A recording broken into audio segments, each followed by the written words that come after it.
ሰላም ጤና ይስጥልኝ የወኪል ሚዲያ ተከታታዮቻችን በጉጉት ሲጠበቅ የነበረው አዲሱ የሀገራችን የተሽከርካሪ ታርጋ ከዛሬ ጀምሮ በአዲስ አበባ ከተማ በይፋ መሰጠት መጀመሩ ተበስሯል።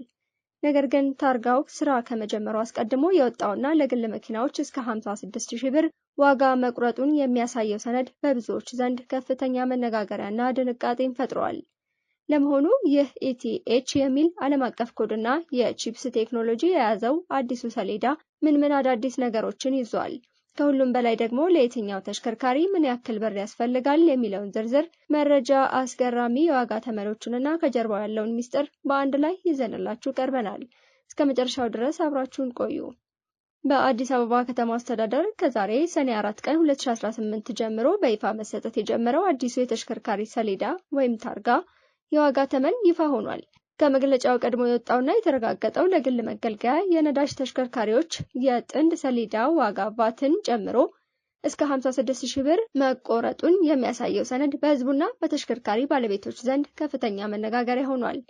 የአዲስ አበባ ከተማ አስተዳደር አሽከርካሪና ተሽከርካሪ ፍቃድና ቁጥጥር ባለስልጣን እና የትራንስፖርትና ሎጂስቲክስ ሚኒስቴር በጋራ በሰጡት መግለጫ ዋጋው እንደየተሽከርካሪው አይነት ለህዝብ አገልግሎት የሚሰጡ መሆናቸው እና የሚጠቀሙት የኃይል አማራጭ ታይቶ ሰፊ ልዩነት እንዲኖረው ተደርጎ የተቀረጸ መሆኑን አስረድተዋል።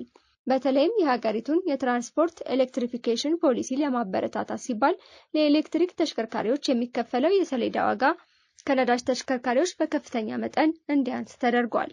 ይፋ በሆነው የታሪፍ ዝርዝር መሰረት ከፍተኛው የ56000 ብር ዋጋ የተቆረጠው ለግል መገልገያ ወይም የቤት፣ ለንግድ፣ ለዲፕሎማት፣ ለእርዳታ ድርጅቶች፣ ለዓለም አቀፍ ተቋማትና ለልዩ ተንቀሳቃሽ ተሽከርካሪዎች ሲሆን እነዚህ ተሽከርካሪዎች በኤሌክትሪክ ወይም በተፈጥሮ ጋዝ የሚሰሩ ከሆነ ግን ዋጋው ቅናሽ ተደርጎለት 44500 ብር እንዲሆን ተወስኗል።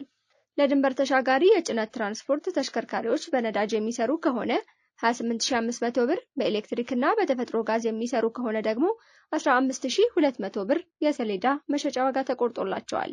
በሌላ በኩል ለህዝብ ትራንስፖርት አገልግሎት የሚውሉ ተሽከርካሪዎችን ለማበረታታት ሰፊ ዋጋ ቅናሽ የተደረገ ሲሆን በዚህም መሰረት ለህዝብ ታክሲ ትራንስፖርት ተሽከርካሪዎች በነዳጅ የሚሰሩ ከሆነ 11700 ብር፣ በኤሌክትሪክ እና በተፈጥሮ ጋዝ የሚሰሩ ከሆነ ደግሞ 9400 ብር እንዲከፍሉ ይደረጋል። በተመሳሳይ መልኩ ለከተማና የሀገር አቋራጭ አውቶቡስ ለመንግስትና ለባለሶስት እግር ባጃጅ ተሽከርካሪዎች በነዳጅ ለሚሰሩት 9400 ብር ሲወሰን በኤሌክትሪክና በተፈጥሮ ጋዝ ለሚሰሩት ደግሞ ዋጋው ወደ 7100 ብር ዝቅ እንዲል ተደርጓል። ዝቅተኛው የዋጋ ተመን ለባለ ሁለት እግር ወይም ሞተር ሳይክል ተሽከርካሪዎች የተቆረጠ ሲሆን በነዳጅ የሚሰሩት 4700 ብር እንዲሁም በኤሌክትሪክ የሚሰሩት 3550 ብር እንዲከፍሉ ተወስኗል። የቀረቡት ዋጋዎች በሙሉ የፊትና የኋላ የጥንድ ሰሌዳዎችን እንዲሁም ቫትን ያካተቱ ናቸው። ከተሽከርካሪ ሰሌዳ ክፍያ ባሻገር ባለቤቶች ለሌሎች ተያያዥ አገልግሎቶች ክፍያ የሚፈጽሙ ሲሆን ለባለቤትነት ማረጋገጫ ደብተር ወይም ሊብሬ ለውጥ 1200 ብር፣ ለተሽከርካሪ ብቃት ማረጋገጫ 700 ብር እንዲሁም እስከ 6 ሰው ለሚጭን አውቶሞቢል ዓመታዊ የቴክኒክ ምርመራ ምዝገባና ተለጣፊ ምልክት 1500 ብር ክፍያ ይጠየቃል። በዚህም መሰረት የአንድ የግል የነዳጅ ተሽከርካሪ ባለቤት አዲሱን ሰሌዳና ተያያዥ አገልግሎቶችን ለማግኘት በአጠቃላይ 59400 ብር ያህል ወጪ ያደርጋል። አዲሱ የዋጋ ተመን በአሁኑ ወቅት በአዲስ አበባ ከተማ በሚገኙ 11ዱም ቅርንጫፎች አዲስ መኪና ለሚገዙና ቀደም ብለው ተመዝግበው ሰሌዳ በመጠባበቅ ላይ ባሉ አሽከርካሪዎች ላይ መተግበር የጀመረ ሲሆን የመጀመሪያው ሰሌዳም በየካ ቅርንጫፍ ተሰጥቷል። በአዲስ አበባ ከተማ የተወሰነ ርቀት ከተሄደበት በኋላ በትራንስፖርትና ሎጂስቲክስ ሚኒስቴር በሚቀመጠው የጊዜ እቅድና ዝግጅት መሰረት ይኸው የዋጋ ተመንና አሰራር በማኑዋል ደረጃ ወደ ክልሎች ተልኮ በተመሳሳይ መልኩ ተግባራዊ መደረግ እንደሚጀምር ታውቋል። በትራንስፖርትና ሎጂስቲክስ ሚኒስቴር የትራንስፖርት አገልግሎት ዘርፍ ቁጥጥር አማካሪ አቶ አሰፋ ሐዲስ እንደገለጹት በብዙሃን ትራንስፖርትና በግል ተሽከርካሪዎች መካከል የሰሌዳ ዋጋ ልዩነት እንዲኖር የተደረገው የህዝብ ተጠቃሚነትን ታሳቢ በማድረግና ለህዝብ ማመላለሻዎች ቅናሽ ለማድረግ ታስቦ ነው። የባለስልጣኑ ዋና ስራ አስኪያጅ አቶ ዘገየ በላይነህ በበኩላቸው አዲሱ ሰሌዳ በዋጋው ልክ ከፍተኛ የቴክኖሎጂ ይዘት የቺፕስና የአርኤፍአይዲ መለያ ያለው መሆኑን ጠቁመው ተሽከርካሪው እስኪወገድ ድረስ ለረጅም ጊዜ አገልግሎት ሊሰጥ በሚችል ጥራት የተሰራ በመሆኑ ተሽከርካሪዎች የአገልግሎት ለውጥ በሚያደርጉበት ወቅት ቀድሞ ይወጣ የነበረውን ተደጋጋሚ ሰሌዳ ሌላ ወጪ ሙሉ በሙሉ እንደሚያስቀርና የሀብት ብክነትን እንደሚቀንስ ገልጸዋል። ይህ በከፍተኛ ወጪ የተዘጋጀው አዲሱ የተሽከርካሪ ሰሌዳ ከዚህ ቀደም ይስተዋሉ የነበሩ በርካታ ጉድለቶችን የሚቀርፍ ሲሆን ዋና ዋና ይዘቶቹም የሚከተሉት ናቸው።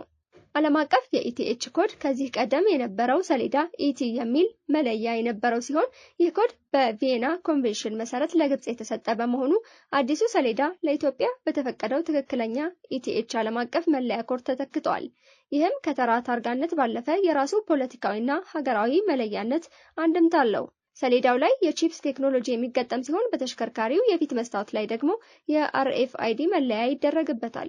ይህም ተሽከርካሪው ምን አይነት እንደሆነና ባለቤቱ ማን እንደሆነ በቀላሉ ለማወቅ የሚረዳና ለሕግ ማስከበር ስራ ምቹ በመሆኑ ወንጀል ፈጽሞ ለመሰወር የሚደረገውን እድል ሙሉ በሙሉ ያጠባል። በሰከንድ የሚዘምን መረጃ አሰራሩ ከግምታዊ አሃዞች የወጣ ሲሆን በየቀኑ የሚመዘገቡ መረጃዎችን በአንድ ክሊክ በየሰከንዱ ለማወቅ ያስችላል። የድጋሚ ምዝገባ መከላከያ ሲስተም ያለው ሲሆን አንድ ተሽከርካሪ በአንድ ክልል ከተመዘገበ ሲስተሙ ራሱ ብሎክ ስለሚያደርገው ሌላ ክልል ሄዶ በድጋሚ መመዝገብና ማጭበርበር አይችልም ማለት ነው። ከፍተኛ ጥንካሬና የሀገር ባህል መለያ ያለው ሲሆን ሰሌዳው ረጅም ጊዜ አገልግሎት ሊሰጥ በሚችል ከፍተኛ ጥራት የተሰራ ከመሆኑም በላይ ፎርጂድ ወይም ተመሳሳይ ምርት እንዳይሰራበት ተደርጓል።